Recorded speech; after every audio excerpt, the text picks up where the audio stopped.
At 27, my life was a tapestry of hard-earned successes and simple joys. I was Jenna, a name known in the corridors of a renowned company, not just for my skills, but for the warmth I carried. It was here, amidst the hustle of deadlines and the aroma of brewed ideas, that I met Alex. He wasn't just another suit, he was a burst of energy, a puzzle I couldn't resist solving. Our first project together was more than just work, it was a dance of minds, a clash and melding of thoughts. Jenna, your approach is something else. Makes me think outside every box I've ever known, Alex had remarked one late evening, his eyes reflecting the glow of the computer screen. I remember blushing, hiding it behind a chuckle. Well, Alex, keep up. I have plenty more where that came from, I teased back, the challenge in my voice unmistakable. Our romance wasn't a slow burn, it was a wildfire. It swept through our lives, turning routine coffee breaks into whispered plans, and mundane weekends into explorations of what two hearts beating in sync could discover together. Our wedding was a crescendo of this beautiful melody we'd created. Friends, family, and even skeptical coworkers watched as we promised to walk through life hand in hand. The first 2 years felt like a dream painted in the brightest colors. We were the couple that made single friends sigh and married ones nod in appreciation. We found joy in the little things, the shared popcorn during movie nights, the laughter over burnt toast on lazy Sundays, and the quiet understanding during walks under the canopy of stars. But beneath the surface of this seemingly perfect life was a silent storm brewing. The joy of our love was shadowed by an absence, a void where the laughter of a child should have been. Each month brought hope, and with it a tinge of despair. The negative tests were like whispers, reminding us of the one dream that remained just out of reach. I remember the nights, lying next to Alex, the moon casting a soft glow on his face. Do you ever think about it? About kids, I mean, I'd ask, my voice barely above a whisper. Alex, ever the optimist, would pull me close, his voice steady and sure. Of course, Jenna. It'll happen when it's meant to be. We've got each other, and that's more than enough for now. But as months turned into years, the absence grew into an unspoken presence between us. The walks felt longer, the movies less captivating, and the parties became a reminder of what we longed for but couldn't seem to grasp. The laughter of our friends' children echoed like a melody we couldn't quite reach. The air was thick with the sounds of laughter and clinking glasses. Alex and I were at one of our friends' annual bashes, a night when everyone seemed to forget their worries. I was mingling, half listening to stories I'd heard a dozen times, when a voice cut through the din, a voice from a past chapter of my life. Jenna, is that really you? The voice was unmistakable, laced with a boldness that belonged to only one person, Lisa, my high school friend. She hadn't changed a bit, still carrying herself with a presence that turned heads, her style as striking as her personality. I turned, my surprise morphing into a smile. Lisa. I can't believe it's you. It's been ages. Her laughter rang out, genuine and hearty. Too long, Jenna. Look at you, all sophisticated and successful. I always knew you'd make something of yourself. Our conversation flowed effortlessly, memories of our school days weaving through the chatter of the party. I noticed Alex watching from a distance, his eyes curious, but cautious. When Lisa waved him over, his approach was measured, his greeting polite but reserved. Alex, meet Lisa, an old friend from school. I introduced them, watching the interaction closely. Alex extended his hand, his smile polite. Nice to meet you, Lisa. Jenna's told me a lot about her school days. Lisa's reply was quick, a hint of mischief in her eyes. All good things, I hope. Jenna and I go way back. Had quite the adventures, didn't we? The conversation was light, filled with the banter of rekindled friendships and shared histories. But I caught the subtle glances, the unspoken words hanging in the air. Lisa was a force, her vivacity undeniable, but her reputation from our school days, the heartbreaker, the free spirit, lingered in the back of my mind. Over time, Lisa's visits became more frequent, our chats more intimate. We shared stories, laughed over old jokes, and confided in each other like the years apart had been mere days. It felt good, having a piece of my past back, a reminder of carefree days. But as Lisa's presence grew, so did the silence between Alex and me. The void of our unfulfilled dreams seemed to grow wider, the absence louder. Our home, once filled with the echoes of our laughter, now held whispered conversations and unspoken fears. It was during one of Lisa's visits that I finally voiced the worry that had been gnawing at me. The evening was winding down, the room bathed in the soft glow of the setting sun. "Lisa, I don't know what's wrong. Alex and we've been trying, but it's just not happening. The child we've dreamed of, it feels like a mirage now." Lisa's eyes met mine, a depth of understanding in her gaze. "Jenna, these things can be complicated. Have you seen a doctor? Sometimes it's not just a one-person issue." Her words, simple yet profound, struck a chord. It was a reality I had skirted around, a truth I had been reluctant to face. But in that moment, with Lisa's frankness, the path forward seemed a little clearer, albeit daunting. Months turned into a silent agony of waiting and hoping. Each failed attempt at starting a family chipped away at the joy that once filled our home. "It's just not happening, Alex. We need to face this, face it together," I said one night, the desperation clear in my voice. Alex's reluctance was like a wall between us. "Jenna, why are you so hung up on this?" "I'm telling you, it's not me." "But fine, if it makes you happy, I'll do the tests," he finally conceded after countless conversations that seemed to go in circles. The day we went for the full examination felt like a step into the unknown. A part of me was scared of what we might find, but a bigger part just wanted answers. "Whatever this brings, we'll deal with it, right?" I asked Alex, seeking some reassurance. He just nodded, his usual confidence replaced by a quiet tension. The wait for the results was like living in limbo, each day stretching longer than the last. During these trying times, Lisa, my blast from the past, was a surprising source of comfort. "Jenna, you're one tough cookie. Whatever comes out of this, you'll handle it. You always do," she'd say, her support unwavering. But life has a way of throwing curveballs when you least expect them. It was a chance encounter on the street that planted a seed of doubt in my mind.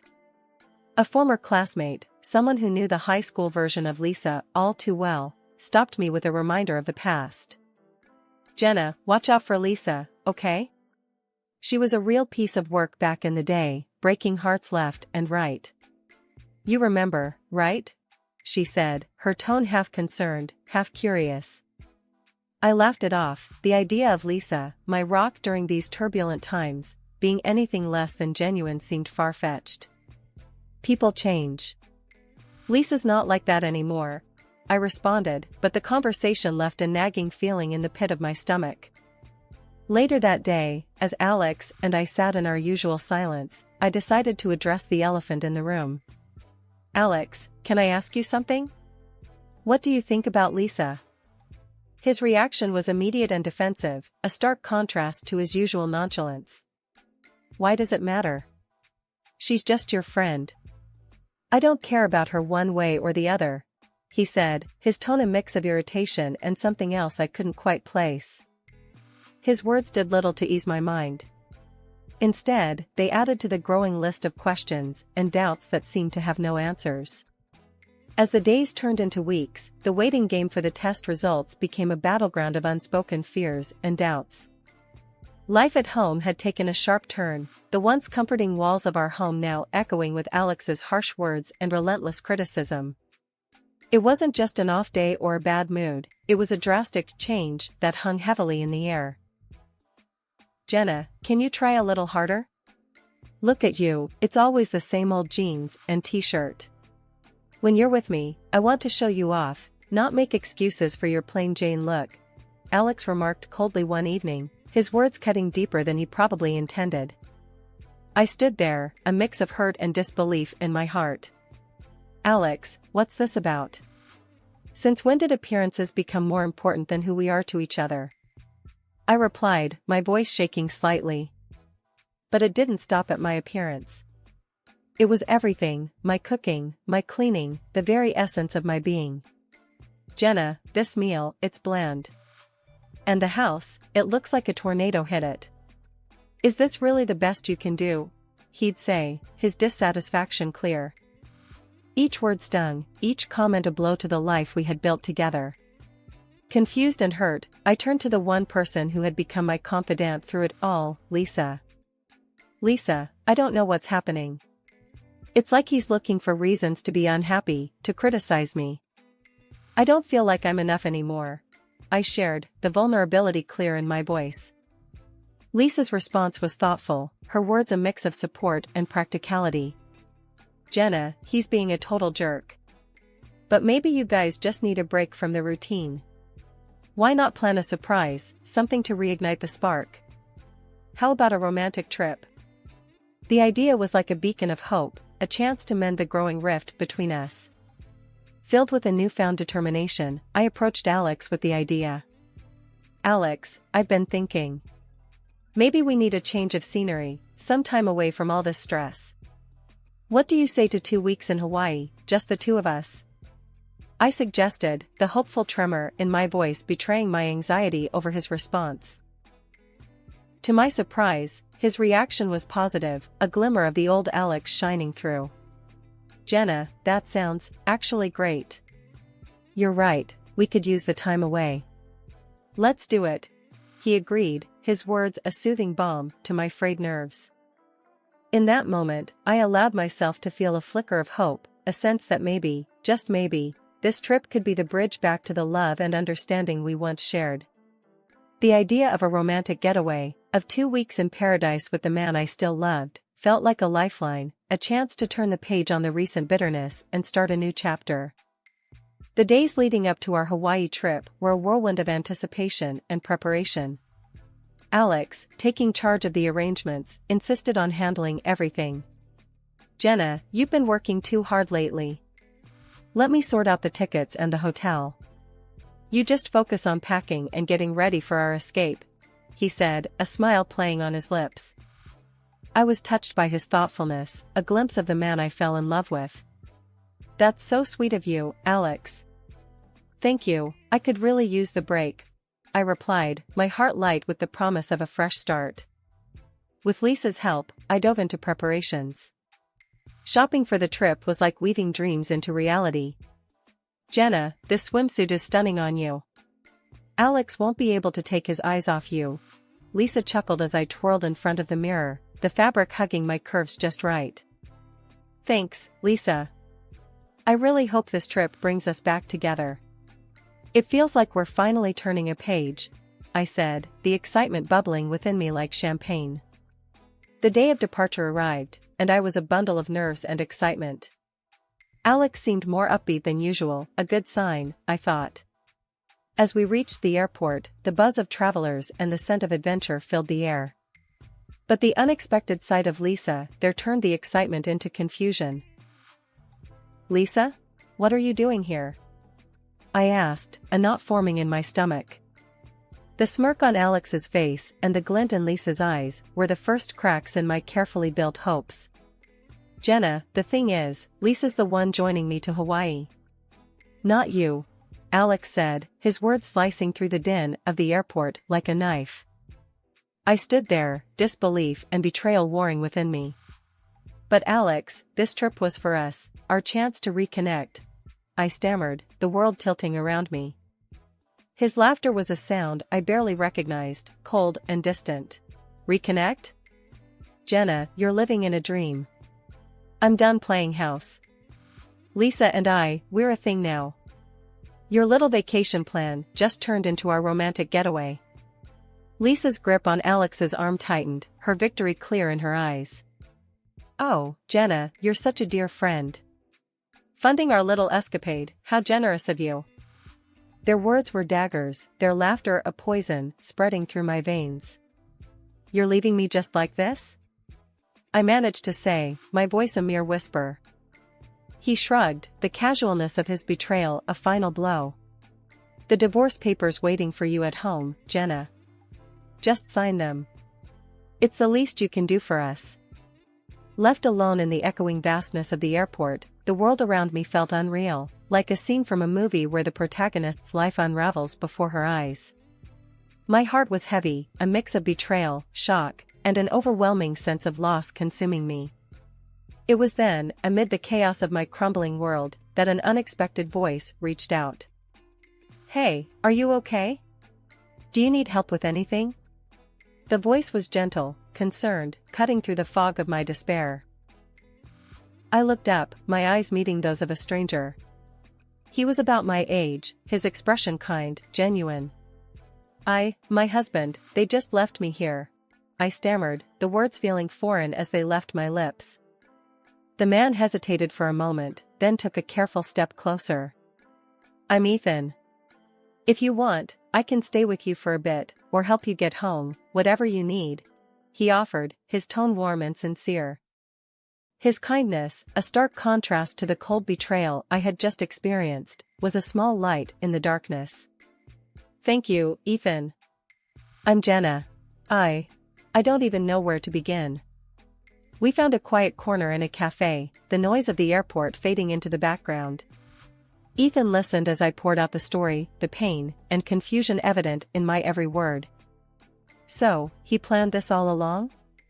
Took your idea and turned it into this?" Ethan's voice was a mix of anger and disbelief. I nodded, the reality of the situation sinking in deeper with every spoken word. "I feel so foolish, Ethan. To think I was planning this trip to fix things, and all the while, he was planning this." Ethan's gaze was steady, supportive. "Jenna, you're not foolish. You're human, and you trusted someone you loved. That's not foolishness, that's courage. And his actions, that's cowardice." His words were a balm, soothing the raw edges of my wounded heart. We talked for what felt like hours, Ethan's presence a steady anchor in the storm that had become my life. Eventually, he glanced at his watch, a gentle reminder of the world moving on around us. "Jenna, I can drive you home if you want. You shouldn't be alone right now." The offer, so simple yet so profound, was a lifeline. "Thank you, Ethan. I'd appreciate that. I don't want to face that empty house just yet, but I know I need to." The drive was quiet, the hum of the engine a backdrop to my tumultuous thoughts. As we reached my house, the reality of what awaited me inside hit hard. Ethan seemed to sense my hesitation. "Jenna, if you need anything, here's my number. Don't think you're alone in this. Some people, they're just not worth your tears," he said, handing me a small piece of paper with his number scrawled on it. I took it, a small smile breaking through the tears. "Thank you, Ethan. For everything. Today, you were the friend I didn't know I needed." A year had rolled by, a year of healing, of rebuilding, of finding strength I never knew I had. But stepping back into my hometown, the ghosts of my past were waiting, lurking in the shadows of familiar streets and faces. It was in a quaint little cafe, where the past decided to rear its ugly head. Sitting there, lost in my thoughts, a voice that I hoped to never hear again cut through the calm. "Jenna, look what the cat dragged in." "Still the same, I see," Alex sneered, his eyes raking over me with a disdain I remembered all too well. I took a deep breath, bracing myself. "What do you want, Alex?" I asked, my voice steady, a testament to the year of battles fought and won. His smirk grew wider, more malicious. "Just wanted to flaunt my perfect life, Jenna. Lisa and we're married now. And guess what? She's given me a child, something you never could." His words stung, a deliberate jab at my deepest wounds. But the old Jenna, the one who would crumble, was no more. "Good for you, Alex. I hope you're happy," I replied, my words a shield against his cruelty. But he wasn't done. The arrogance, the sheer audacity, dripped from his next invitation. "Why don't you come over, Jenna? See the life you missed out on. Meet your replacement and our beautiful baby." It was a challenge, a cruel game in his twisted mind. But this time I was playing by a different set of rules. "Sure, Alex. I'll come by. It's time to face the past, I said, the resolve in my voice belying the storm inside. And so, I found myself at the doorstep of the home I once shared with Alex, my heart pounding, not with fear, but with a fierce determination. The door swung open, and there stood Lisa, her smirk a mirror of Alex's cruelty. "Jenna, you haven't changed a bit. Still the same old gray mouse," she taunted, her words dripping with scorn. But the Jenna standing at her doorstep was not alone. Beside me stood Ethan, the unexpected ally from the airport, now my partner, my strength. I introduced him with pride swelling in my chest. "Lisa, meet Ethan, my husband." The shock on their faces was a sight to behold. Alex's smugness faltered, Lisa's mockery dimmed. They tried, oh how they tried, to belittle us, to break us down with their venomous words. But together, Ethan and I stood strong, a united front against the storm of their malice. "Jenna, I can't believe you'd stoop so low. Bringing him here, what a desperate move," Alex scoffed, his words a feeble attempt to regain control. Ethan's arm around my shoulder was all the response I needed. "Desperate? No, Alex. We're here to close a chapter, to move on from the past that you cling to so pitifully." The air was tense as Ethan and I stood in the living room of the house I once called home. The walls, once witnesses to my heartache, were now the backdrop for the final act of a saga that had tormented me for too long. Alex's mocking tone sliced through the silence. "Remember how lost you looked at the airport, Jenna? Like a little puppy abandoned by its owner." I still laugh thinking about it. The words were meant to wound, but as I looked into Ethan's supportive eyes, I felt an unwavering strength within me. Actually, Alex, that day turned out to be a blessing. Because of your cruelty, I met Ethan. He's been my rock ever since, I replied, a serene smile on my face. Alex's smirk wavered, confusion and shock intermingling in his gaze as he looked at Ethan. "And what's so special about this guy?" he sneered, trying to regain his footing. Ethan's presence was calm yet imposing. "Well, Alex, aside from picking up the pieces of the life you shattered, I also recently became the director at your esteemed company. Funny how life works, isn't it?" The revelation hit Alex like a physical blow, his arrogance melting away, leaving a pale, shaken man in its place. Before he could recover, Lisa, with her characteristic spite, decided to strike what she thought would be a crushing blow. "At least I gave Alex something you couldn't, Jenna. A child. The ultimate gift," she spat, her eyes gleaming with malice. The room was charged, the air thick with tension and unspoken truths. I couldn't help but laugh, the absurdity of the situation and the secret I held turning my despair into amusement. "Oh, Lisa, the irony of your statement is richer than you know," I said, reaching into my bag. I pulled out the envelope containing the test results, the paper that held the key to unlocking the sham that was their life. "Alex, these tests we took, they revealed a truth you've been too blind to see. You're incapable of fatherhood. This child Lisa's so proud of? It can't be yours." The words hung heavy in the room, a tangible testament to the crumbling facade of their lies. Alex's face was a mask of shock and betrayal, his eyes darting between the paper in his hand and Lisa's suddenly ashen face. Lisa's voice trembled, her confidence shattered. "Alex, baby, this must be some mistake. Jenna's lying, she has to be." But there was no mistaking the truth, the undeniable reality inked on the paper. The arguments erupted, accusations and denials bouncing off the walls, the sound of their once united front cracking at the seams. Ethan's hand squeezed mine, a silent signal that it was time to leave the chaos behind. "Let's go, Jenna. We have our own future to look forward to, one built on truth and love, not deceit." As we stepped out of the house, the door closing behind us felt like the final chapter of a painful saga coming to an end. The sun outside seemed brighter, the world filled with new possibilities, and the promise of the life growing inside me, a life created from love, not lies. Behind us, Alex and Lisa's world, a house of cards built on deception, was left to collapse. The courtroom would be their next battleground, but for Ethan and me, it was the start of something beautiful. A chapter of joy, of honest love, and the sweetest victory of all, a life well lived, a future bright with hope and the laughter of our soon-to-arrive child.